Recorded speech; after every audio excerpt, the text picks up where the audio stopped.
मुरार थाना क्षेत्र से जो बालक अपहरण हुआ था, लगभग आज 36 घंटे हो चुके हैं और कहीं ना कहीं कह सकते हैं कि पुलिस के लिए एक चुनौतीपूर्ण कार्य भी रहा है।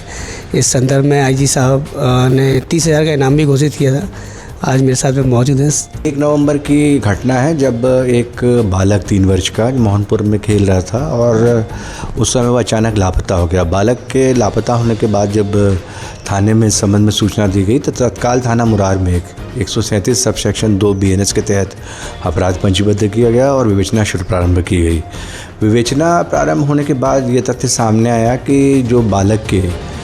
माता है और जो पिता हैं उनके बीच मतभेद हैं और जो बालक की जो माता हैं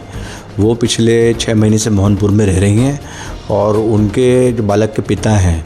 वो उनके पिता के साथ और अपने भाई के साथ पृथक रूप से रह रहे हैं। और ये भी इस पूरे घटनाक्रम में क्लियर हुआ कि जो 3 साल का बालक है उसका एक बड़ा भाई भी है, वो अपने पिता के साथ अलग रहता है और ये अपनी माँ के साथ यहाँ पे रह रहा था मोहनपुर में। तो प्रथम दृष्टया जो है नेचुरली जो बालक की माँ ने ये बताया कि ये संभव है कि उनके पति और जो ससुर हैं, इसके अतिरिक्त जेठ हैं, उनके द्वारा संभवतः इसको अगवा कर लिया गया है। और इस बात को दृष्टिगत रखते हुए जो बालक हैं उसके जो पिता हैं, बालक के जो दादा हैं और जो बालक के ताऊ हैं, उनसे डिटेल में पूछताछ की गई, कथन लिए गए, उनके कथन वेरीफाई हुए और ऐसा परिलक्षित हुआ कि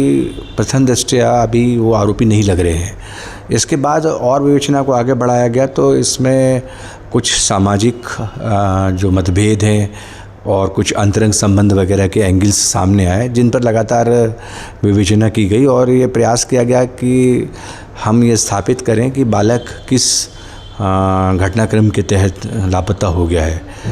ये सारी बिंदुओं पर जो है विवेचना करने के लिए हमने 4 टेक्निकल टीमें,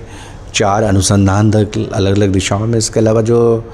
500 लोग सर्चिंग में भी लगाए क्योंकि वो जो एरिया है जहाँ से बालक गया है वो चारों ओर पहाड़ी नुमा जंगल नुमा इलाके से घिरा हुआ है। तो इस बात की संभावना ये थी कि कहीं ऐसा ना हो कि बालक स्वयं अथवा किसी व्यक्ति के द्वारा उस स्थान पर ले जाया गया हो। तो उसको दृष्टिगत रखते हुए सर्चिंग भी की गई, लेकिन अभी बालक के विषय में वहाँ कोई सुराग नहीं मिला है। तो इसमें लगभग 1 दर्जन लोगों से पूरी पूछताछ हो गई है और हमारी 4 अनुसंधान दल, 4 टेक्निकल टीमें और उसके अलावा करीब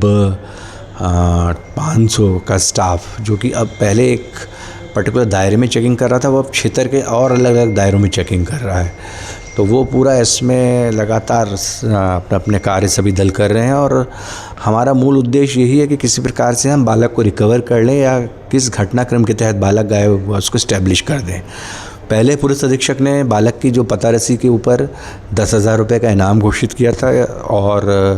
कल मैंने इसमें 30,000 रुपये का इनाम बालक की पता रसी या उसका सुराग देने के संबंध में घोषित किया है। जो भी व्यक्ति इस बालक के विषय में या ऐसे आरोपी के विषय में जो बालक को ले गया